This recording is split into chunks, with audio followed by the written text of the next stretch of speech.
Vous pensez connaître quelqu'un, vous avez partagé des repas, des secrets, peut-être des années entières. Et pourtant, un matin, une fraction de seconde, un mot lâché trop vite, et quelque chose se fissure. Quelque chose que vous ne pouvez plus ignorer. Ce n'est pas une révélation spectaculaire. Ce n'est jamais spectaculaire. C'est discret, presque chirurgical. Et si vous ne savez pas quoi chercher, vous passez à côté. Chaque fois, la psychologie nous enseigne une vérité inconfortable. Les êtres humains ne se révèlent pas dans le confort. Ils se révèlent sous pression. Ils se révèlent quand ils pensent que personne ne regarde. Ils se révèlent dans les 5 moments que nous allons décortiquer aujourd'hui. Pas pour juger, pas pour condamner, mais pour que vous ne soyez plus jamais pris au dépourvu. Parce que la vérité sur quelqu'un n'est jamais dans ce qu'il dit. Elle est dans ce qu'il fait quand le masque glisse.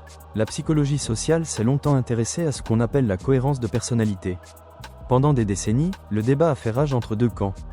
D'un côté, les partisans du caractère stable, l'idée que vous êtes fondamentalement la même personne dans toutes les situations.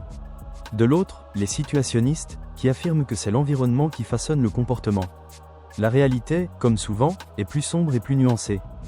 Le psychologue Walter Mischel, dans ses travaux des années 70, a mis en lumière quelque chose de décisif. Les gens sont remarquablement bons pour maintenir une façade sociale cohérente dans des contextes stables.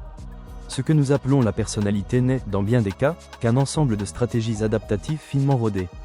Des mécanismes de présentation de soi, construits pour correspondre aux attentes sociales, pour être aimé, respecté, toléré. Mais ces mécanismes ont une limite. Ils ont un coût cognitif.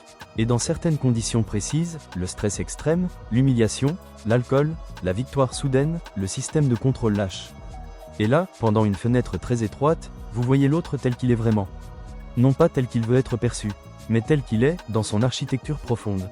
Ces fenêtres, on les appelle les moments révélateurs. Voici comment les identifier, une par une. Le premier moment est celui de la frustration contrariée. Observez quelqu'un quand les choses ne se passent pas comme il l'avait prévu. Une file d'attente trop longue. Un serveur qui se trompe de commande. Un collègue qui ne respecte pas un délai. Ces micro-événements du quotidien sont des radiographies comportementales d'une précision redoutable. Pourquoi ? Parce que dans ces instants, l'enjeu est suffisamment faible pour ne pas justifier la mobilisation du masque social, mais suffisamment irritant pour activer les réponses automatiques. Ce que vous voyez alors n'est pas la réaction calculée d'un individu qui gère son image. C'est le réflexe brut. Est-ce qu'il s'énerve contre quelqu'un qui ne peut rien faire ? Est-ce qu'il se montre humiliant envers une personne en position de faiblesse ? Ou au contraire, est-ce qu'il absorbe la frustration avec une grâce silencieuse ? La façon dont quelqu'un traite un serveur en dit infiniment plus sur lui que la façon dont il vous traite, vous, le premier soir. Le deuxième moment est celui de votre succès personnel. Ce moment-là, il est douloureux à observer. Et peu de gens ont le courage de le faire. Annoncez une bonne nouvelle à quelqu'un qui vous est proche, une promotion, une réussite, un projet qui aboutit. Et regardez vraiment. Il existe un phénomène psychologique documenté appelé le capitin, en anglais, Freudenfreude, la joie authentique face au bonheur d'autrui. Son opposé, vous le connaissez peut-être, la Schadenfreude, la satisfaction discrète face au malheur des autres. Entre les deux, il y a une zone intermédiaire encore plus intéressante, le sourire qui arrive une seconde trop tard. Le compliment qui contient une comparaison. L'enthousiasme qui sonne creux. Les recherches en neuroimagerie montrent que la joie empathique authentique active les mêmes circuits cérébraux que la joie personnelle. Quand quelqu'un se réjouit vraiment pour vous, son cerveau vit quelque chose qui ressemble à une victoire propre. Quand ce n'est pas le cas, l'activation est différente, plus froide, parfois teintée d'activation des circuits de la compétition sociale. Vous ne pouvez pas scanner le cerveau de vos proches, mais vous pouvez observer leurs yeux, la vitesse de leur sourire, la chaleur de leur voix. Le troisième moment, c'est celui où vous n'avez plus rien à leur offrir.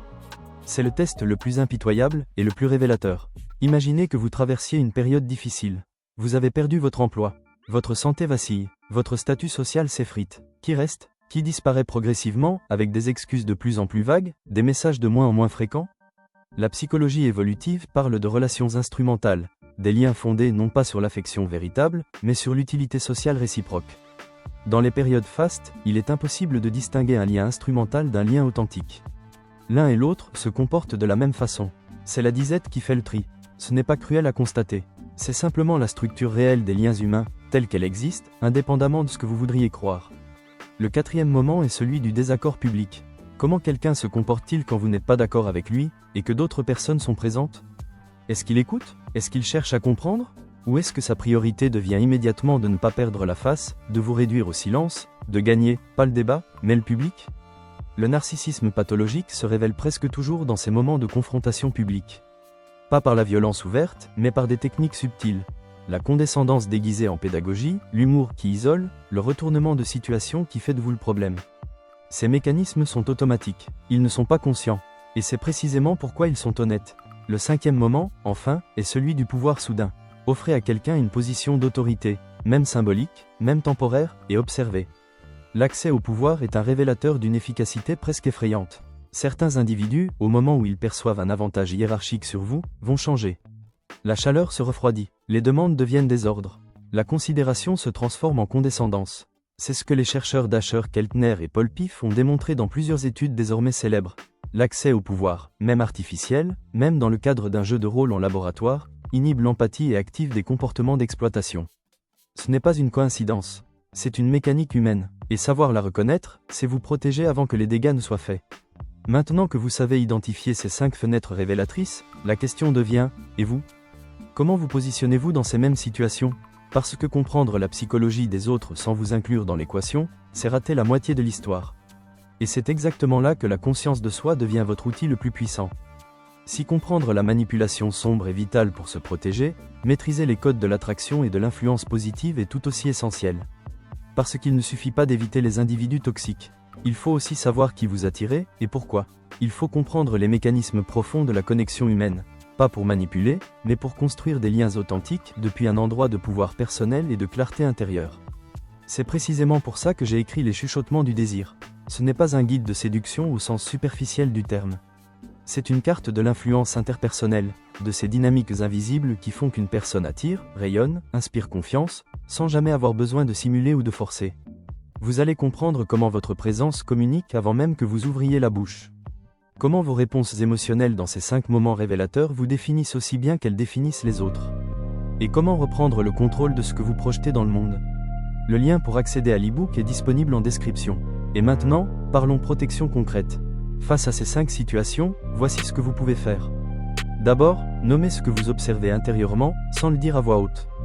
La simple nomination cognitive, je vois de la compétition là où j'attendais de la joie, crée une distance analytique qui vous protège de la confusion émotionnelle.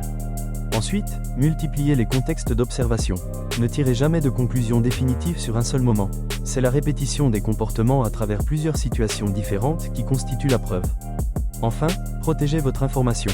Dans les relations où vous avez des doutes, réglez votre niveau de partage en fonction de ce que vous observez, pas de ce qu'on vous promet.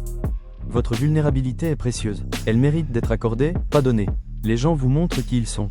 Pas dans les discours, pas dans les promesses. Ils vous montrent qui ils sont dans ces 5 moments précis, ces fenêtres étroites où le contrôle lâche et où la nature profonde remonte à la surface. Votre seule responsabilité, c'est de regarder, vraiment regarder, et d'avoir le courage de croire ce que vous voyez.